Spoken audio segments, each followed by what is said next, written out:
જય હિન્દ મિત્રો. આજે જામનગર એક વિદ્યાર્થીની ગ્રાઉન્ડ હતું ને વિદ્યાર્થી ફેલ થયો. મને બહુ અફસોસ થયો. એનું કારણ એવું હતું, એ માણસ બહુ સારી એવી મહેનત કરતો હતો, પણ ઠંડી બહુ હતી. આજે ઠંડી કહેવાય ને કે કુદરત રહ્યો ને વિદ્યાર્થીને પણ હેરાન કરી રહ્યો છે. સમજણ? બીજું બધું તો હેરાન થઈ રહ્યા છે, બધી રીતના જો ને વિદ્યાર્થી અત્યારે હેરાન જ છે ફૂલ. હવે એ વિદ્યાર્થી ટૂંકમાં ઠંડીના કારણે થઈને દોડી ન ગયો અને ગ્રાઉન્ડમાં ફેલ થયો, કારણ કે બધો 2-3 સેકન્ડ મારે વધી ગયા, રણભાઈ ગયો. તો ખાસ બધા મારા વિદ્યાર્થી મિત્રોને કહેવાનું કે તમે વહેલા ગ્રાઉન્ડે વ્યા જાઓ, અને ઠંડી જેવું વધારે લાગે ને અને માય ગયું તડપો ઓલા હોય છે બહાર ભડકો કરવાનો અને તાપવાનું વ્યવસ્થિત. સમજણ? ભલે આપણો 7 વાગ્યાનો ટાઈમ હોય તો થોડુંક આપણે વહેલા એન્ટ્રી કરવાની, પણ ત્યાં વહેલા રહ્યું જવાનું અને તાપી બાપી વ્યવસ્થિત કમ્પ્લીટ થઈ જવાનું. સમજાણું? એટલે તમને અંદર તકલીફ ન પડે, વ્યવસ્થિત આમ આપણે થઈ જાવ. સમજાણું? એકદમ ઓકે.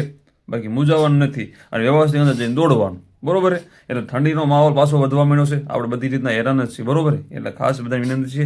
અને બીજી એક વાત એ કરું, બાયોમાં લિંક છે ટેલિગ્રામની, એમાં જોઈન થઈ જાવ. ત્યાં 02 પ્રો નામની સિરીઝ ચાલુ છે, મસ્ત એકદમ જોરદાર ચાલુ છે. જીસીઆરટીની એમસીક્યુ લેવલવાળા કાઢું છું, એડ રાઇટિંગ આખા છે, તો તમે જોઈન થઈ જાવ. અને આ 3 બુક છે, લેવી હોય તો મેં વોટ્સઅપ મેસેજ કરજો. ખાલી 150 રૂપિયામાં 3 તમને બુક મળશે. બરોબર?